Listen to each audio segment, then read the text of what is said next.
De retour dans l'Africa Newsroom, nous sommes toujours en compagnie de notre invité Maxwell Kadeval, cinéaste camerounais, et de notre éditorialiste Malika Cher. Et puis, nous avons été rejoints par Sophia Ida, actrice camerounaise. Bonsoir et bienvenue sur ce plateau. Bonsoir et merci de me recevoir. Ouvrons sans plus tarder notre dossier du jour.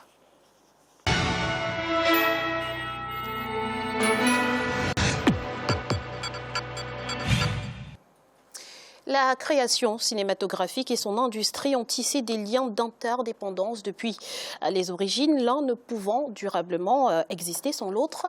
Et le Cameroun nous offre une probante illustration. Si la production est appréciée à l'échelle nationale et voire régionale, il convient de constater que le décor est encore sombre. Je vous propose de regarder ensemble ce reportage de notre correspondante Viviane Baoken et on en débat juste après. Le 7e art au Cameroun a pris une nouvelle dimension. Séries télévisées, courts et longs métrages, les productions se comptent par centaines chaque année au Cameroun. Mais s'il est vrai que cette production est florissante, beaucoup d'acteurs dénoncent le manque de professionnalisme. La formation des acteurs du cinéma se présente aujourd'hui comme un important défi à relever. Quelle est la situation du cinéma camerounais? Comment sont produits les films et avec quel financement? Le pays dispose-t-il de centres spécialisés pour la formation des cinéastes? Le cinéma camerounais est en plein essor, mais cherche encore ses voies. Depuis plusieurs décennies, les mécènes ont démissionné des plateaux de tournage pour céder la place à un volontariat qui manque d'accompagnement. Aujourd'hui, les experts sont unanimes. Les freins au décollage du cinéma camerounais sont connus. Une volonté politique de moins en moins présente et l'inexpérience des acteurs de ce secteur. On n'a pas un cinéma qui a dessiné une vision, un cinéma qui est soutenu. En fait, on est dans un état de non-existant du cinéma camerounais.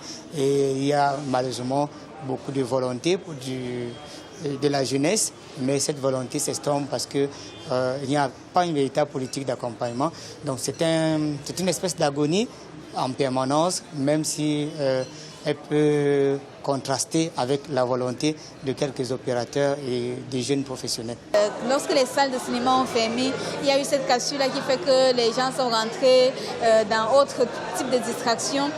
Et maintenant que les films ont recommencé à être forts au Cameroun, qui est une production qui est même assez forte, il n'y a pas un réel retour du public. La preuve en est qu'on voit des festivals où les projections sont complètement gratuites, mais où il n'y a pas le public, on peut bien se demander où est le public. Malgré les multiples efforts des professionnels du secteur, le cinéma camerounais est toujours plongé dans une léthargie qui l'empêche de véritablement être compétitif. Le financement des projets est un véritable nœud. L'économie du cinéma camerounais manque de traçabilité et les entreprises locales y voient très peu d'intérêt. L'autre problème, c'est le financement. C'est-à-dire que même ceux qui maîtrisent le cinéma, ceux qui ont la capacité de faire de bons projets, n'ont pas toujours les moyens adéquats pour mener à bien leurs projets. Donc, il y a beaucoup de projets qui sont dans les tiroirs, qui sont en attente, parce qu'il n'y a pas de moyens, parce que les entreprises ne financent pas, parce que le financement étatique n'est toujours pas ça. Il est clair, sans financement, il devient impossible de rêver à un Hollywood camerounais. Derrière ce vent de découragement, il y a une classe de jeunes cinéastes camerounais amoureux du 7e art qui trouvent autour de cet environnement difficile des voies et moyens de sortie du lot.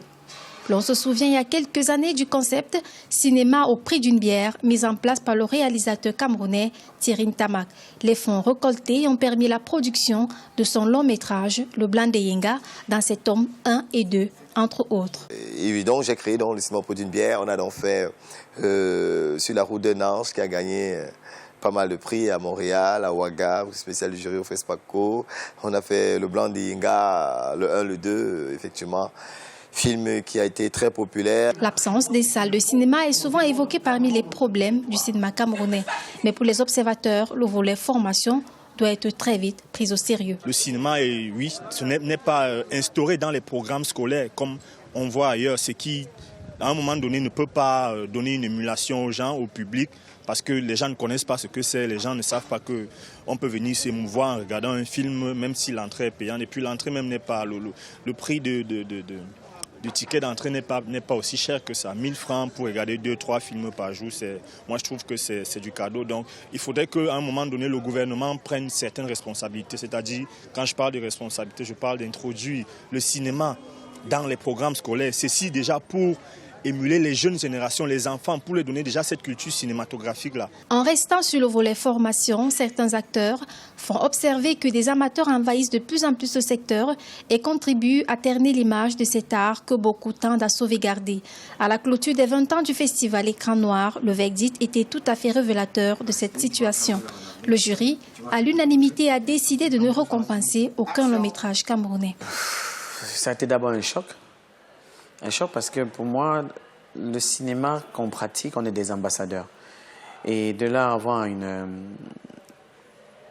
verdict comme celui-là, dit qu'il n'y a aucun long métrage camerounais qui méritait avoir un prix à la 20e édition des Écrans Noirs, c'est un choc, ça crée des électrochocs.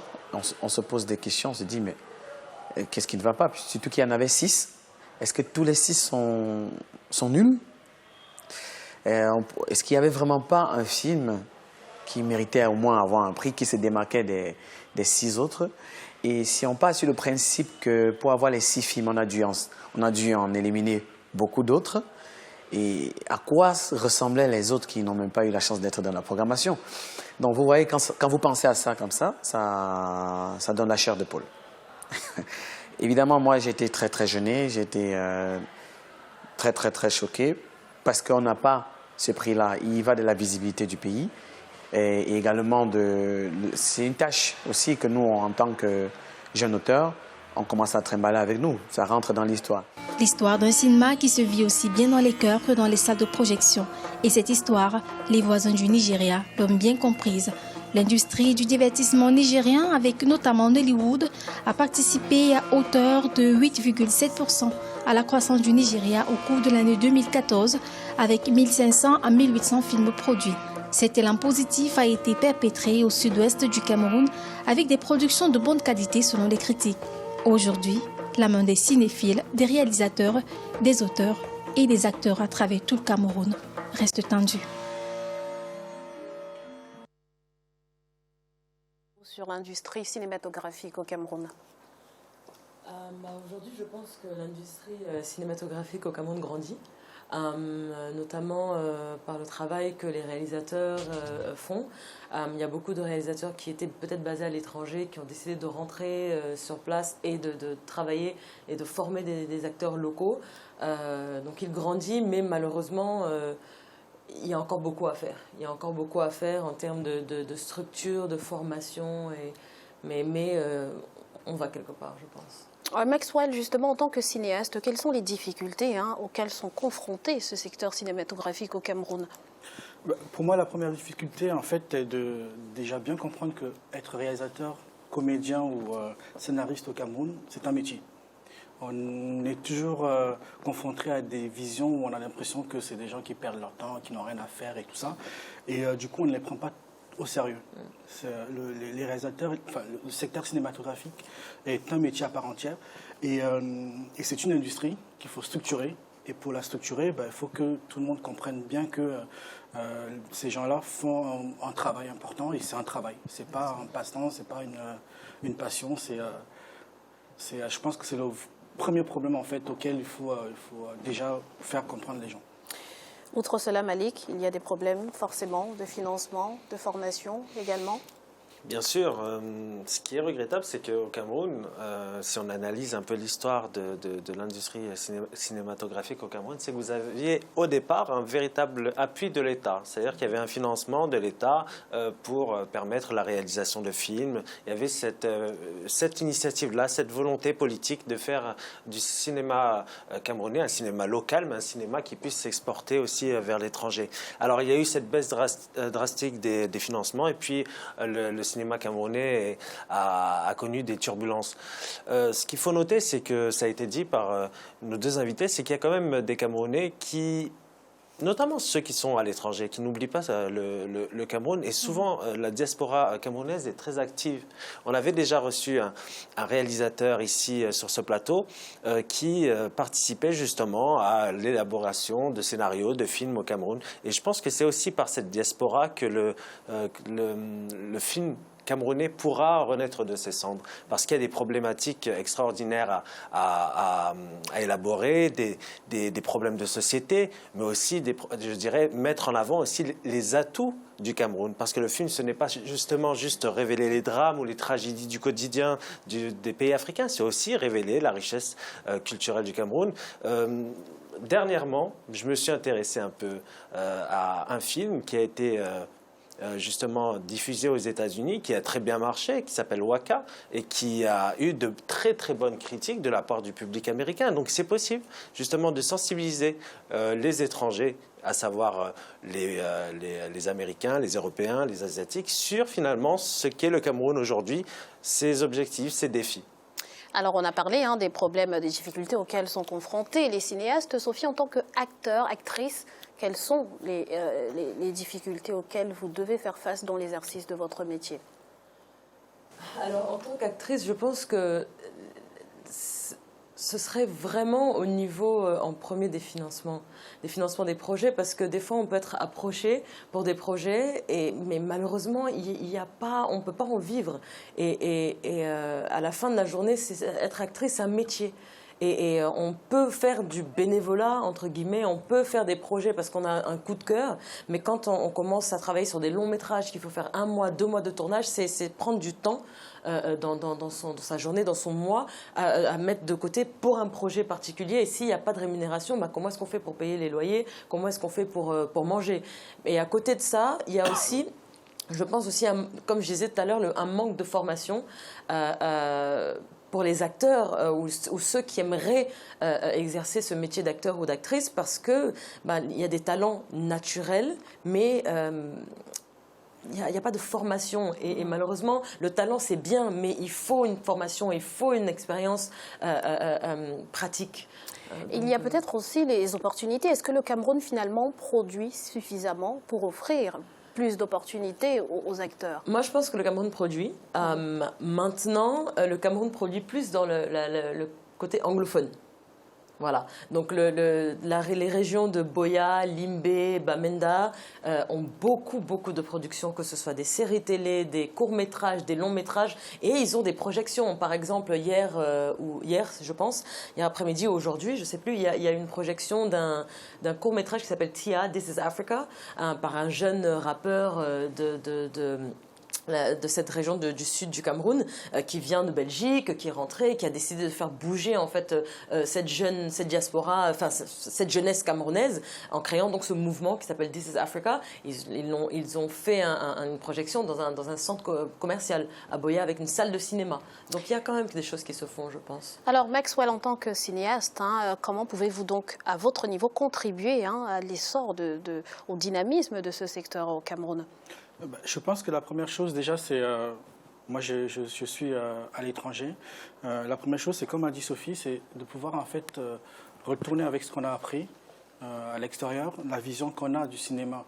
Parce que c'est clair que au point de vue local, il y a pas mal de choses qui se font. Maintenant, c'est de savoir comment structurer cette industrie-là, comment faire en sorte qu'elle puisse s'adresser à tout le monde. Faire un film, c'est pas seulement s'adresser à sa communauté ou s'adresser à son pays, c'est faire des films qui peuvent aller à l'étranger, qui peuvent voyager, qui sont aussi ambassadeurs des pays. Donc c'est de voir comment on peut apporter justement ce qu'on nous on a appris, apporter notre pierre à cette industrie-là, et surtout la structurer. On n'a pas d'industrie de films au Cameroun. On a des films qui se font, comme un peu partout en Afrique, on a plein de films qui se font, mais il n'y a pas d'industrie. Une industrie, c'est de commencer par écrire un projet, d'aller jusqu'à sa diffusion. Or, aujourd'hui, on a des films qui se font. On a une grosse partie de l'industrie qui manque, c'est-à-dire qu'on peut faire des films, on ne sait pas où les voir. On peut avoir envie de faire des films, on ne sait pas comment les financer. Et du coup, on a des gros bouts qui manquent et il faut déjà réussir à structurer cette industrie-là. Alors justement, Malik, une par une, les salles de cinéma ont fermé au Cameroun. Le pays n'en compte plus qu'une seule. À l'heure actuelle, on a l'impression finalement que la culture n'est pas une priorité pour le gouvernement camerounais. Qu'est-ce que ça révèle ? Vous savez, vous avez raison de souligner cette sensation que finalement la culture, ça n'a jamais été une priorité pour les gouvernements en général africains, on va dire. Vous savez pourquoi? À mon avis, c'est parce que la culture n'est pas, je dirais, considérée comme un domaine qui peut produire de la richesse. Et pourtant, la culture, au-delà du savoir, ça peut produire de la richesse. Ça peut être un levier de croissance bien très évidemment. important. On l'a vu au Nigeria dans le reportage. Si vous avez un État qui réfléchit, un ministère de la Culture qui se dit, bon, nous avons une situation au plan culturel qui est un peu compliquée, réfléchissons à comment on peut justement financer les films, faire du mécénat, regarder avoir des réunions avec les professionnels, essayer justement de trouver des solutions. Je ne dis pas qu'on a ici les solutions, mais essayer d'avoir des comités avec des réalisateurs, des acteurs, pour voir les problématiques qui se posent. Et ensuite, essayons de voir des mécènes, des personnes qui seraient intéressées de produire une véritable industrie cinématographique qui pourra leur rapporter de l'argent déjà à eux, mais aussi au pays. Alors, on a abordé le problème de formation. Hein. Sophie, est-ce que le Cameroun s'est doté finalement d'un centre spécialisé ou même d'une école? Ce que je sache, non. Il n'y a pas encore d'école, il n'y a pas encore de centre de formation. Mais s'il y a des gens qui nous regardent et qui ont de ces ambitions, bah oui, parce qu'il y a vraiment du talent. Le talent est là, mais il faut des formations. Merci. Même quand on est professionnel. Merci pour toutes ces précisions. Voici un rappel des titres qui ont été développés en début d'émission. Le gouvernement béninois a approuvé ce mercredi la décision visant la suppression des frais de visa au profit des ressortissants des pays africains. Et puis au Burkina Faso, les milices populaires gagnent du terrain, si bien qu'un décret permettant de les encadrer a été adopté ce 5 octobre 2016 en Conseil des ministres. Nous allons à présent marquer une nouvelle pause. Ne bougez pas, on se retrouve dans quelques instants pour la troisième partie de l'Africa Newsroom. A tout de suite.